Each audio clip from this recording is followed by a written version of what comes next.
Bob Huber, Vintage Lambo. Let's just talk about a few things before they go in, and then we're never going to see these things again. So essentially, this was a big design process, but we really came out with something that really seals, make sure that the gas fumes never go into the car, and then also fluid, if it gets into here, water, whatnot, spills some gasoline, it goes out this and drains quickly. So this sort of goes in here, but I have this ringing all the way around, so this is actually going to loop under here and fit in. This also doubles up. See, you see how this is? So that when it fits over the sheet metal, it's going to be able to seal. The other one just sort of sat on top with screws and whatnot. You really don't need screws in this design. And also it lifts up on here with this angle here. So it takes the outside sheet metal and then the inner lip into account so that you seal the whole thing. Blah, blah, blah. Sorry about that. Okay, so now on the fuel hose, it's now going to be a Teflon hose. It's not going to be the old style rubber, because the gasoline today, it just does not like the rubbers, and it will disintegrate it. So we have Teflon. This is going to be there. Don't have to change it again. You don't have to worry about gas leaking back there. So I have this fitting on here. Now, when I received the car, it did not have these collars on it. It had something else that looks like sort of like this, like one of these little fake looking Aeroquip type of lines on it.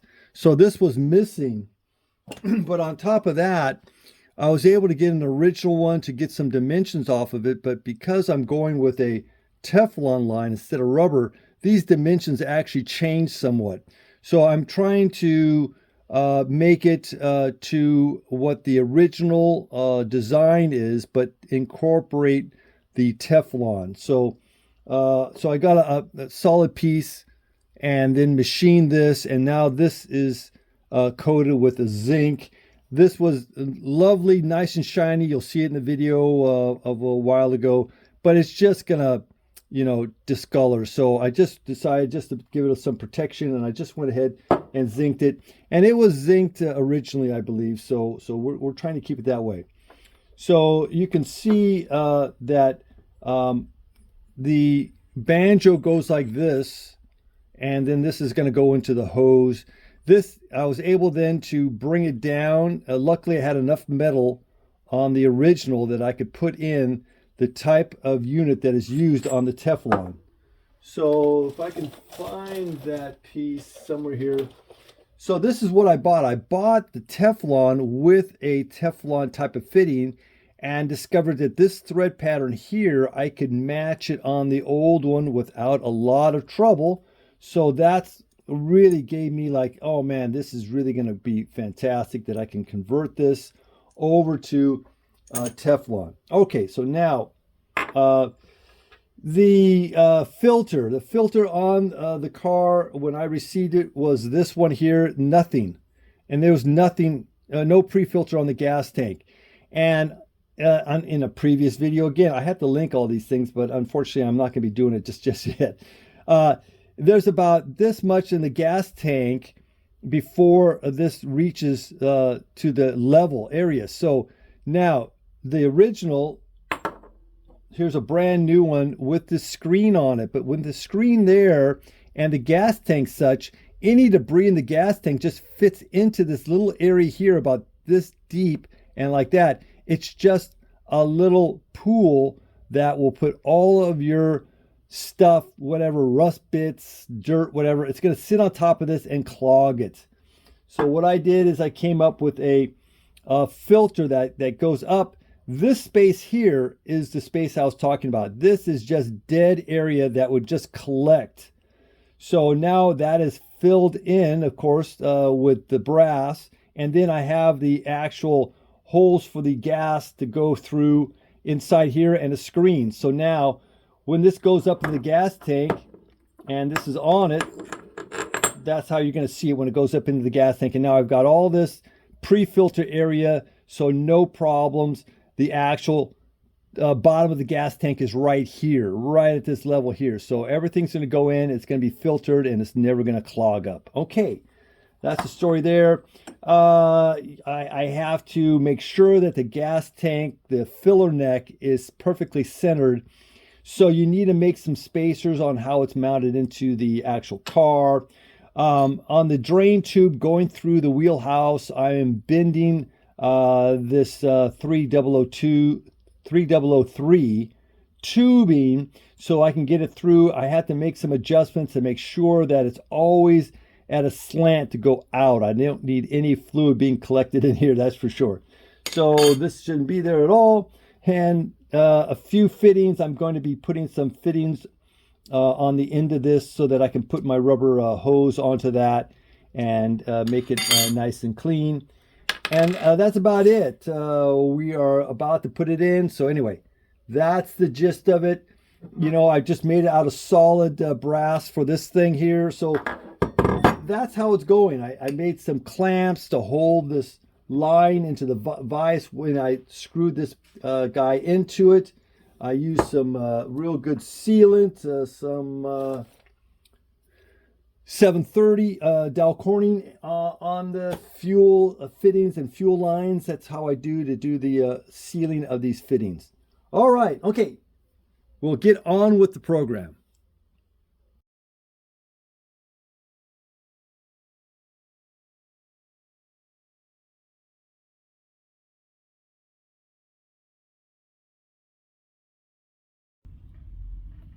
All right, so you can see left side fuel tank. We're looking down and you can see where I have the spacer set up.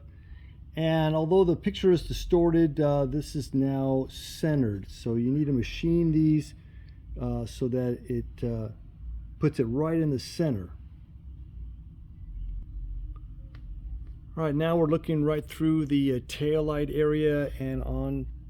This is not tightened up yet, but you can see the spacer that is on the back. So you need to balance out the tank, and then from that point on we're going to be putting in the rubber filler piece for the gas lid, and then also essentially making that tube for the drain, the metal tube, so that it fits perfectly. All right, so now got the preliminary fit in here. I'll try and get my lips to move properly. And you can see, because I have this right here, you got the bottom and top on this, you don't need to put the screws. The screws tend to push it down and then distorts this. So if you look at all the old ones, they're all wobbly. So how does that give you a good seal for the cap that's going on here, this lid? So I don't think you need any screws in this at all, the way I have it designed. And so then you can put in like a non-hardening sealant in here. And so this took several revisions to get this to fit just right. So I'm really happy with how this turned out. Laust, excellent engineer and designer, we both went through this, and we really worked hard to get this right. I'm very happy with this. All right, so we're going to put that hinge in. The other beautiful thing about having this on the top here and on the bottom, because what they did is they just slid it here and slid the thing in, and it's just a single layer up here, really kind of flopped around a bit. But on the bottom, it also gives you like a bumper. So when the lid comes up, the hinge is going to hit on the rubber instead of this clunk noise that you hear on all of them. Now it's got a rubber cushion. So anyway, we'll get going here. I'll just show you the bottom just for fun. Hang on. All right, I'm going to try and move myself in here without messing up the photo here too much. But you can see that horseshoe type bracket and how this fits inside there and curves up. So again, use some sealant that's not going to be a problem. And so now the next thing we need to do is, this is the hole here for the drain tube, and I made a metal tube to do a transition from here down there. So I need to continue to bend that to get it where I want, so I can hook it on here, so I'm not, causing any problems with the drain. I don't want to put any additional stress on this piece.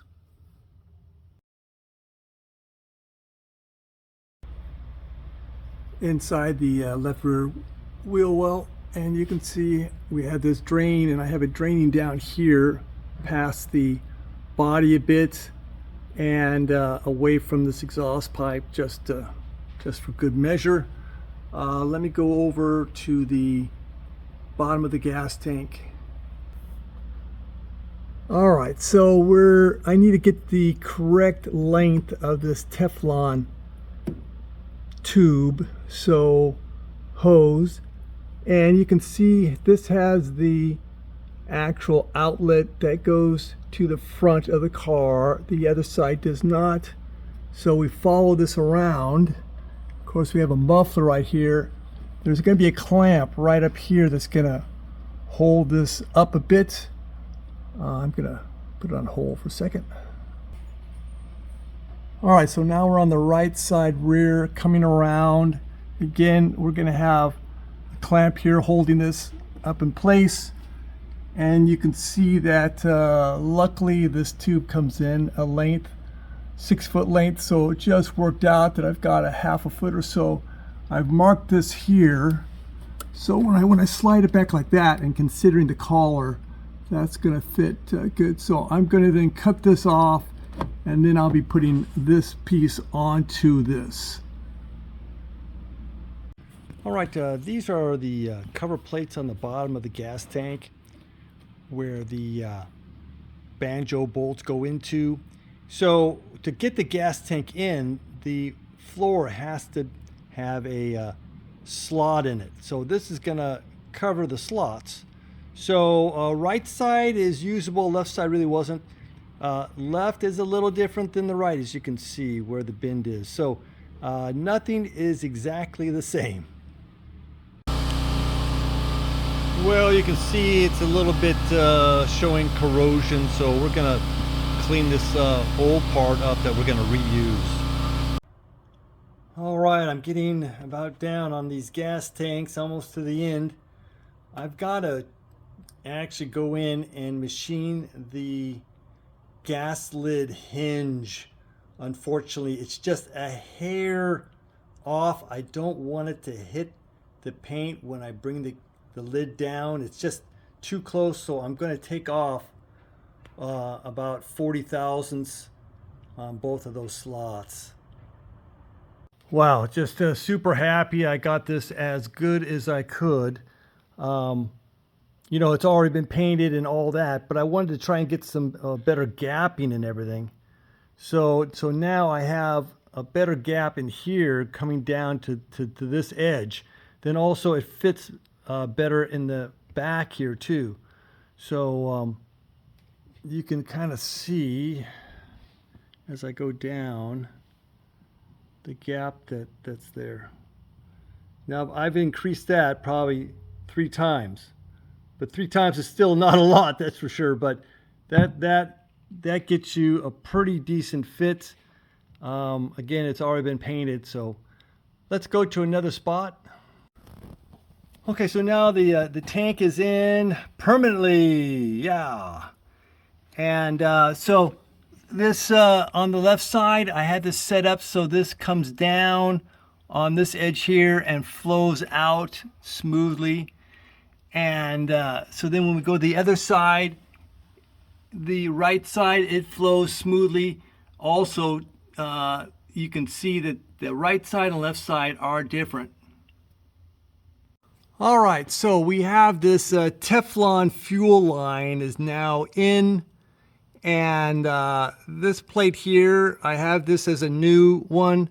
We have this suspended. There's 3 clamps that hold this in place. Let me just go to the other side here real quick.